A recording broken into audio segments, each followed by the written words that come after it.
On today's episode of Watch JR Go, my cheap Lexus lets me down.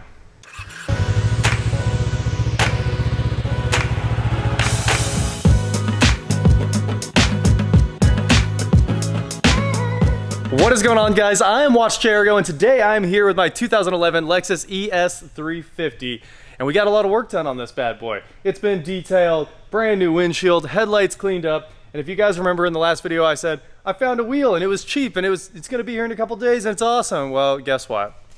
The wheel that showed up was a spare with a new tire on it, which was cool, so I didn't buy it. Luckily, it was from LKQ, and they, you know, if you don't want it, they just take care of it. That is the nice thing about LKQ. They either get it right or there's no problem on your end. So huge shout out to them. I found a Chrome and I ended up paying 150 bucks for it, and it doesn't have a tire on it, and it should be here sometime this week, but it has completely delayed my plans of having this thing sold. And it's pre-sold because somebody offered to trade me another broken car for it. So today we're gonna put the navigation back together, and that's basically the last thing I'm gonna do to this. I'm gonna clean up the center console here and fill this giant hole in the dash with the factory navigation. What a gigantic hole. And I went to drive this the other day. Josh and I needed to make an O'Reilly's run. I was like, let's hop in the Lexus. That car rocks. Cooled seats, and we were having a great time, and then we realized there's no air conditioning because there's no controls after we got a little ways down the road, a few feet. So it was warm. Today, navigation time. Let's put this whole center cluster back together. Oh, and of course, in the last video, I also mentioned that the screen, no big deal to replace, right? Cheap, plentiful. It's not. The old ones are cheap and plentiful, but of course, as I told you guys, in 2010, these went to hard drive navigation, and they changed everything. It has a way better screen. The old screens are cheap on eBay. The digitizers are like 20 bucks, screens 40 bucks. This screen doesn't exist because the new ones don't break. The old ones yellowed out all the time, but weirdly, like this one has so many miles on it that it broke. And I talked to the screen repair company. They said it was gonna be something like 16 days to get a screen for this car. Can't wait that long. So I ordered another center stack. It ended up costing $250. So we spent a little bit more money. No big deal though. The car is gonna leave as like a much nicer car. So let's open up the brand new screen. So I found this on eBay Motors. It is from OK Auto Parts. It is the screen out of a 2011, which is one of the ones that will interchange with a 10. I think only 2 years of screens work on that car.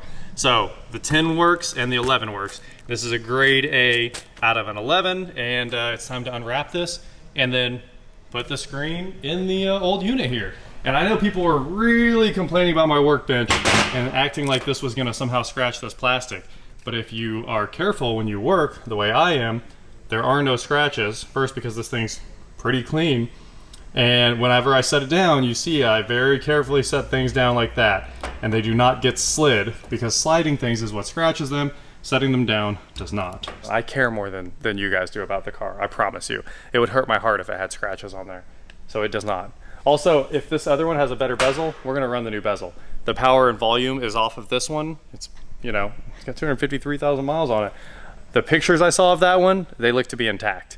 So if we can rock that and it's the same wood, good to go. Also got Brandon and Zane over there playing Forza 7. Did you guys get, oh, are you in the side-by-sides? Yep. Oh, snap. I'm winning. Winning is the key. If you ain't first, you're last. You know they say that. So let's find out what we're getting into here. Cut all this plastic wrap off. Oh, it is pretty grade A, except for that dirt right there. It's like some, it's coming off. This looks nice. And it came with another clock. I got a spare clock. I might find like a 12-volt power supply and like hook this clock up in the shop. This could be the shop clock. It's very nice, all digital. There's a crack. So it looks like if I can't take the wood off of there, oh, it looks like the wood will move. The wood is screwed on. Cool. Well, we're just gonna move the wood over and throw away this bezel and then keep the screen. So time to get busy swapping. So we're gonna take this one apart as fast as we can. Obviously, I don't really need any of the stuff off of this.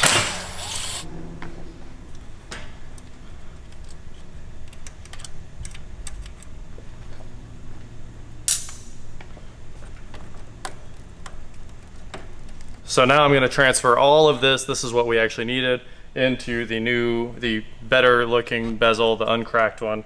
And hopefully, let's see if this works.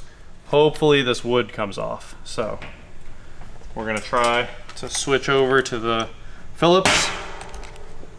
And this is volume because it's the driver's side.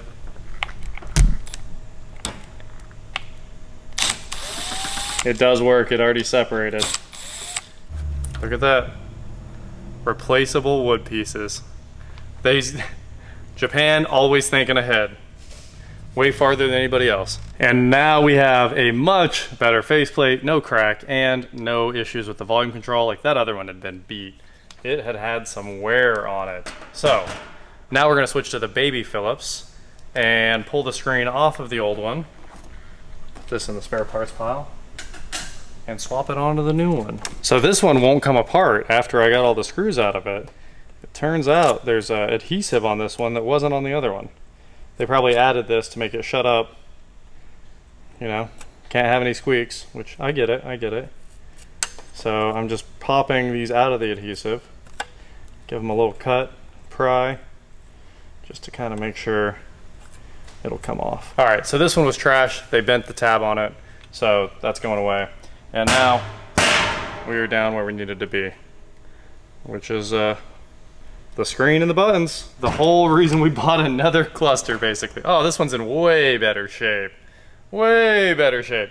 All right, before this goes in, I'm gonna take some glass cleaner, spray it off, and make sure it's nice and clean to drop into the new one. Clean screen, always clean your screen. Just like showering, it's important. All right. This has little tabs to line everything up. Set it down gently on your work surface, your workbench. That's very easy to access. Like, this is the ideal workbench as far as I'm concerned. And shoot these self-tappers back into the plastic. The main ribbon cable is hooked back up. Now we are down to the last few connections that need made here. Basically, this cable routes through here and kind of sticks up under the metal. Put it exactly the way it was from the factory, and then this cable goes right here. And I'm going to do this carefully just to make sure I don't tear anything up. I think that's it. I think we're good here. We are ready to flip this thing over. And it just kind of sets on there like that. Put 7 screws back. Oh, quite a few screws back in just this, and put the clock back in, snap the radio in, and in it goes. The moment of truth. I haven't looked at it. It was all guesswork. It looks good! I think so, at least. All right, well, here we have our new power bezel. It's not scratched up. Everything seems to work.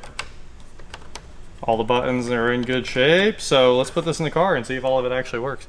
I bet it does. There are no spare parts. These are the extra screws that came out of that unit. The other ones were all organized by size, you know. So I had like self-tapping, machine. It was all organized, so it's all back in. The shifter in here is gross, like real gross. So is all that. So we're gonna solve some problems today. Take all the gunk out of here, and honestly, some of this gunk makes things noisy once it kind of start to squeak. So, with it all cleaned up, this should be even better.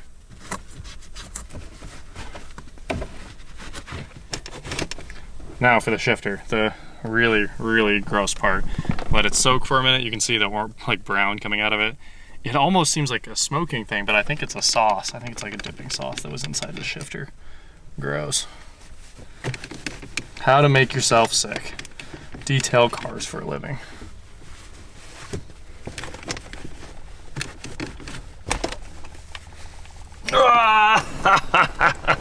Dad noises increase. This thing weighs a lot. All right, here we go.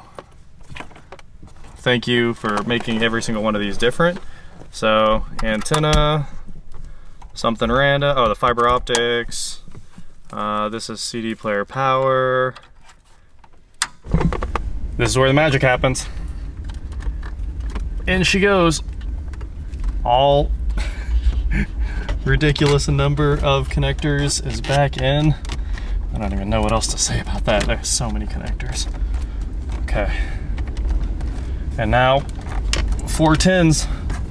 I think this needs to go back in farther. That's weird. It really does sit like that, doesn't it?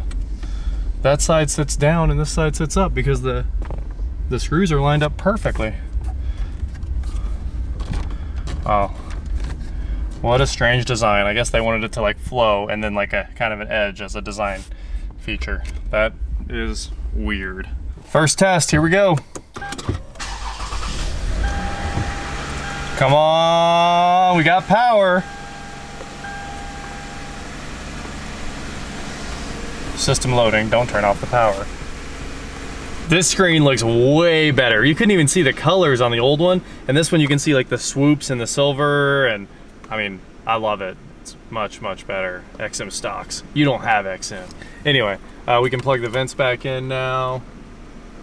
Looks like it plugs in just like that. Put the vents back in. We've got the tins back in to hold this thing. And this is just a wiggle situation. There it goes. Oh, it is exactly how it's supposed to go in there. Huh. All right, we were rocking the air because it feels super nice in here. And all that's left is plugging in the cigarette lighter, which requires you to put it in gear or in neutral, which we can do. Oh, there was money in there. Slide this thing back in. Put the shift knob back on and we're home free.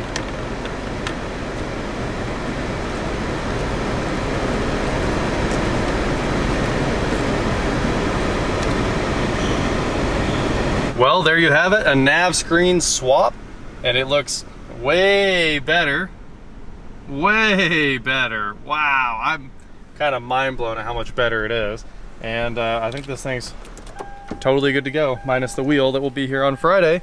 So I think that's the last update on the cheap Lexus, and what it's being replaced with, I know you guys will love from past videos. We did a lot on this thing in a very short period of time, and we'll get the last chrome wheel on it. It'll be complete, and on it goes to its next life. So, Lexus was a lot of fun. That is it for today, guys. Thank you so much for watching. Don't forget to head on over to shop.watchjargo.com where you can get cool shirts, not like this. And please, like, share, subscribe, do whatever you want to do. And I will talk to you next time. Hey, you mastered the sit down on the scooter. That took me a while. It's pretty awesome. I do want to note that the new broken car also came with the entire asking price from that old KTM Duke. So I'd say we're doing pretty well in the Lexus. Turned into a great deal with a new car. New car leaves, broken car shows up.